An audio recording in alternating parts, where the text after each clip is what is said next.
We just put out another question about what themes you've been working on during this COVID-19 period, and I have seen loads of responses online, I tell you. I'll be sharing them with you on today's episode of Art House on our newly created feedback segment where we get to hear from you. Thank you so much for joining us. I'm Melinda Akinlami. Plus, the female artists of Nigeria kick against sexual and gender-based violence with this show in the nation's capital, Abuja. That and more after the wordsmith for this week, which encourages everyone to do what makes them happy.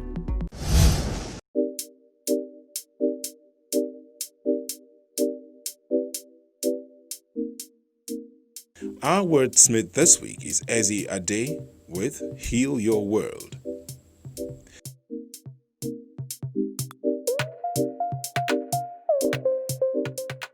There is sadness in the world. Many reasons to be sad, a difficult feeling to cope with, caused by traumatic events that even find expression in depression. The melancholy caused by deep sadness might begin to interfere with the day-to-day life, leaving you feeling unmotivated and even worthless. Expressing such feelings in writings or poems will not only help you to cope, it can actually help you to heal emotionally. Sit down, find a pencil and paper, and pour your heart out onto a page. Draw, paint, sculpt, sing or design your heart out. To find that feeling, that healing, you will be seeing calmness and relief. When life gives you 100 reasons to cry, give life 1,000 reasons to smile.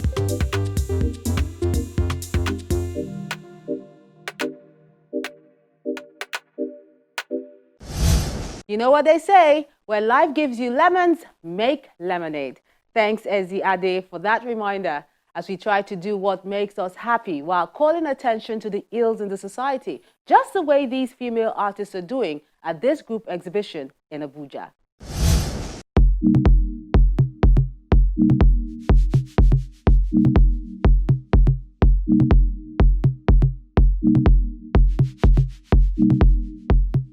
This is no ordinary art show.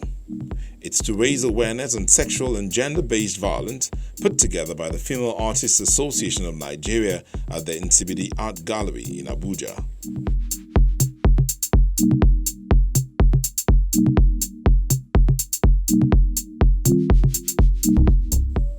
It is coming at a time when Nigeria and the rest of the world is contending with the coronavirus pandemic.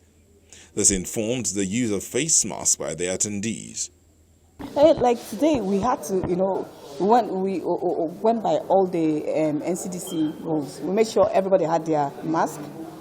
Then we also, we did the washing of hands and and we tried to do social distancing, so that's why we had two programs. We had one downstairs, and that's why we had exhibition in two different rooms. We had so that some people can stay in that room, some people stay in this room, then some people downstairs. We spaced it all out. So that's why we did it like that. This exhibition is thematic. In thematic exhibition, that means it's an exhibition that has a theme.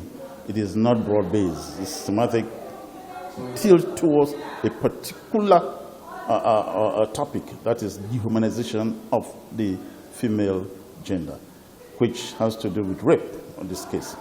So it now tells you how these things transpire, how we have to cope it, how we have to stop it. And these things are done through different pictures, different rendering, different exposition. So the public get to know at first hand, even without talking. The exhibition showcases various works of art, ranging from paintings, oil and canvas, sculptures, and installations, all highlighting the brutality of rape and violence against women.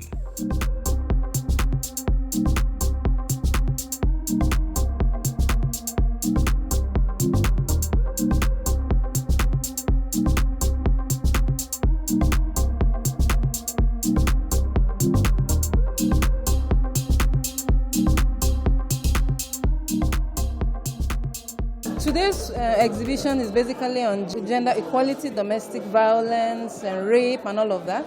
So I decided to put up this, which is my work, and then you can see this is a crying girl who is already stripped and ruffled. This could be as a result of rape. It also signifies domestic violence. So I decided to put it up together as a piece to show the world the pain women go through as regards domestic violence, rape, or any other thing that affects a woman. The artists take turns to explain each of the creations, the stories behind them, and the messages they convey to the guest. This one, I called it Living in Bondage. It's a case of a girl that has been raped. And if you look at this, you're going to see it's open. It shows that when somebody's raped, the essence of the person leaves. Like, let me give you an example. I listened to somebody's talk. She was saying that the day when she was raped, as the rapist was getting up, she felt everything in her leaving. So she lost her self-confidence, she lost her essence, she lost the taste for life. So this explained, this open space explains it. Then this is like a torn dress. Then this is like the bondage the thing puts the people into. It's like they are psychologically, destroyed, and they're like permanently thinking about that. It keeps playing back in their mind, and that's the bondage. They're chained. They can't go further. They don't have self-confidence. They don't believe in anything. They don't even believe in society. They don't believe in themselves.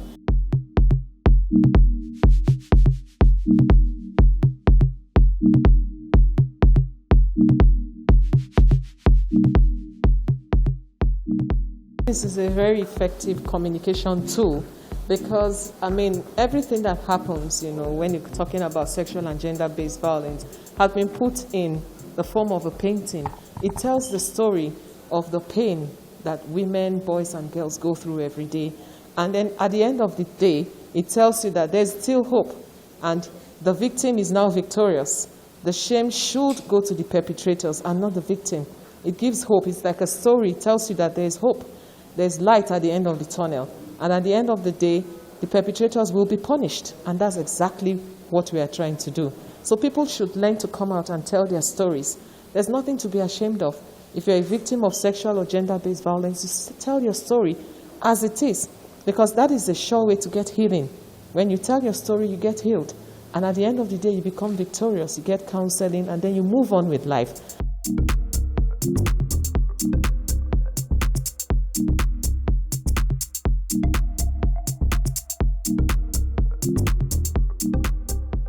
Women are being abused here and there. But in my own work, what I'm doing is to celebrate them. That the woman that's been raped, the woman that is under siege, can also be a leader. So that's what I'm looking at here. That to show that women can also take their place or play a major role in the society. Not just being looked as an object to be used and dumped, or an object to inflict pain on. For the artists, exhibitions like this are important to discuss societal problems, but beyond the focus, which is condemning all forms of sexual violence, the COVID-19 has had tremendous impact on the art world, and now it's time for the creatives to think out of the box. Even during lockdown, people are being raped and killed. So where are they coming from? So most of these works have been with us. We've been campaigning, we've been talking, so it was like we bring these works together again to a kind of remind Nigerians, remind humanity that this is wrong.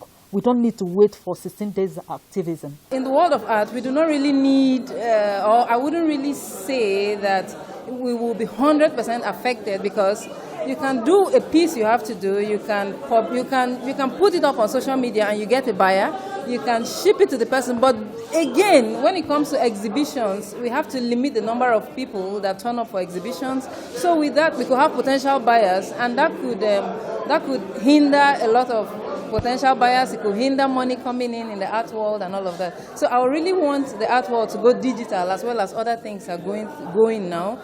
I really want the government to look into art in Africa, in Nigeria. There are a lot of talents but they are not valued, they are not publicized, you know. So this period, I would want them to look into it so that we go digital as well. When we conceived this exhibition, it was like, look, we're tired of sitting at home. And since it's under the auspices of the Female Artists Association of Nigeria, FIAN, we now thought that, look, fine, so much of this pandemic, and what was the major phenomenal thing that transpired in Nigeria, and of course in Africa after this pandemic, is rape. We didn't know why, but a lot of people attributed it to probably because people are tied down home, you get frustrated, any person you see, you just pick around and devour. So it's okay, let's come up with something, even in this pandemic, and then we'll observe a social distance and tell the world that it's not the end of the world.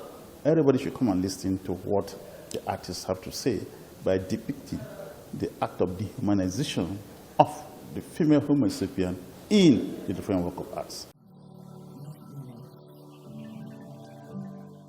As part of the exhibition, there is a viewing of a documentary on sexual and gender-based violence at the cinema in the gallery.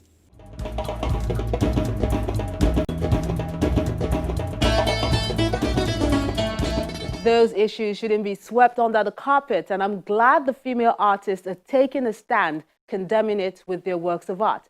And talking about art for change, many of you are still asking the world to take responsibility because we have to stand together to kick coronavirus out of our world. And these are the works of art that made the cut for this week.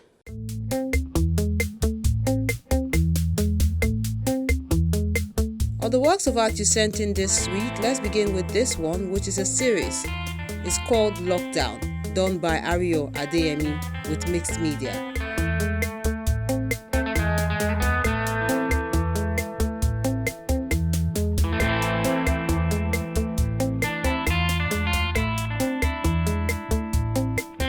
Then the next one, which is in continuation, is the Lockdown Series 2, also done with Mixed Media.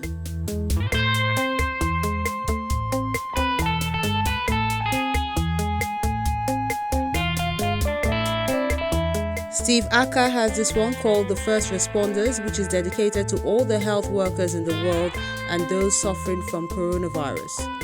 It's done with old flip-flops on board.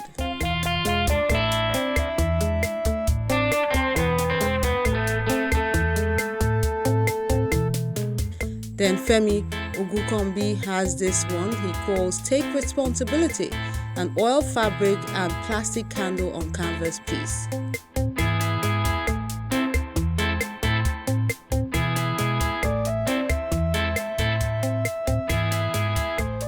This ball pen on paper work is called The Healing Power of Water, done by Bankole Ajibare.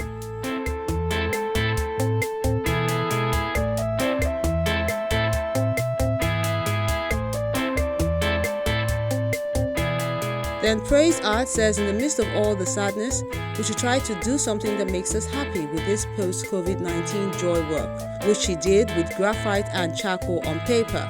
She says, COVID-19 has nothing on us. We must be happy no matter the situation. But do stay safe.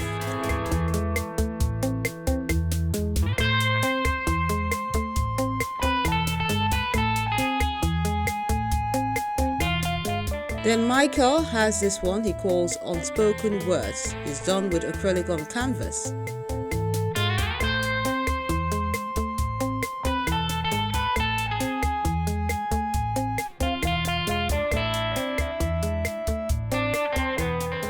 Then Raphael and Lizzie Kadri has Together We Stand with this knife mixed media on canvas work.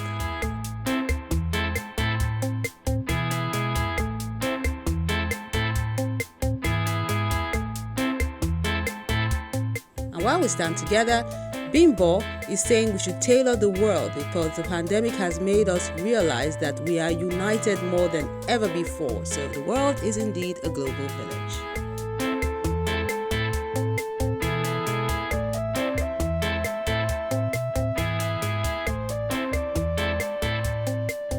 Then this charcoal on paper work is called The Pandemic. It's done by Sunday Idowu.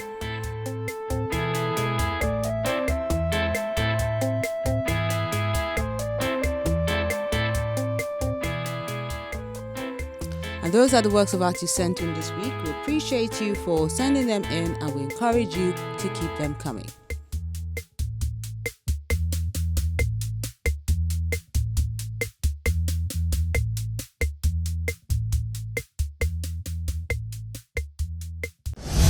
You heard them, tailor the world as we fight this pandemic, while you chin up as well. Well, we have more of your creation, but that will be when ArtHouse returns in a moment. Don't go anywhere.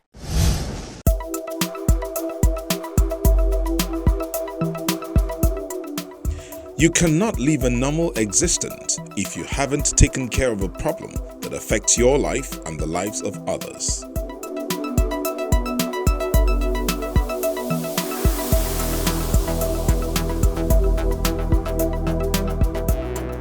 Serious and good art has always existed to help, to serve humanity, and not to indict society.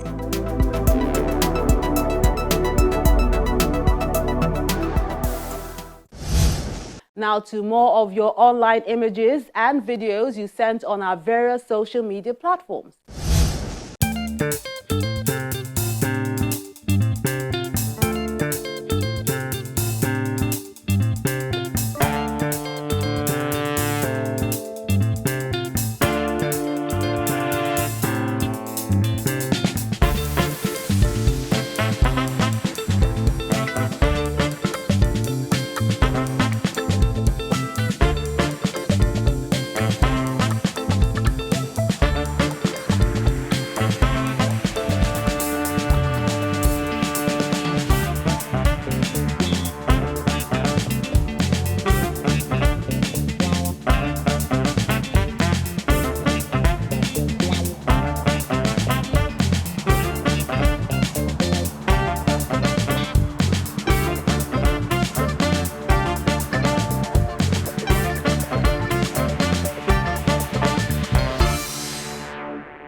On our feedback segment, we paused with the inspiration topic and asked another question. This time, what are the themes you have been working on during this period? Here are some of your reactions.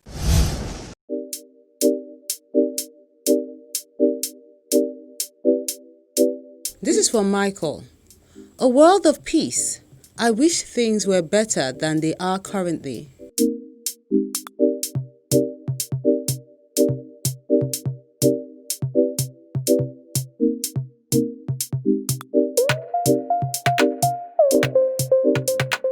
Then Emmanuel Bamai writes, well, as a secondary school student, I should move my world with the power of truth. I intend to speak truth to those who are in leadership.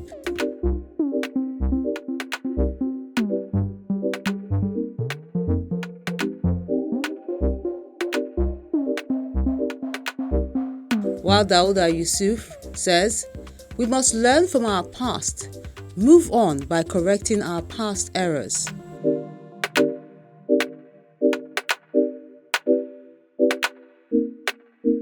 Wole Ayola writes, peaceful world, a new world, reflection.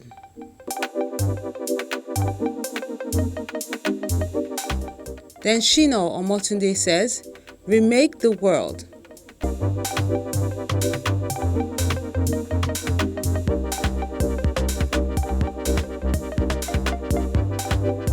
James simply puts it as, revive us.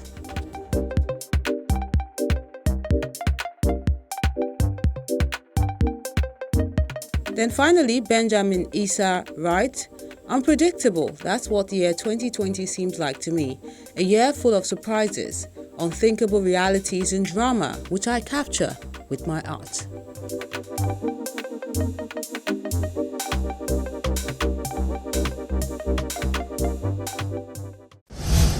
Coming up on the next episode.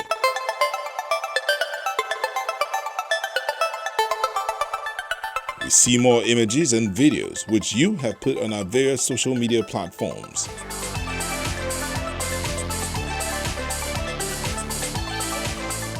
So you definitely won't want to miss ArtHouse.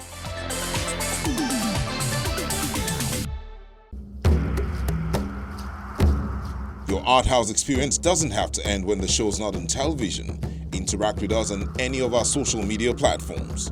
See any edition of ArtHouse on Channels TV's YouTube page. Send your works of art to ArtHouse on Channels Television by joining the group on Facebook. We are everywhere. That's ArtHouse this week. I look forward to taking more of your responses to our poser on the next episode of the show. And I appreciate you for your comments and images. But remember, you can play catch up on any of our social media platforms where you can see this or any other edition of the program. I'm Melinda Akinlami, encouraging you to stay safe and keep being creative.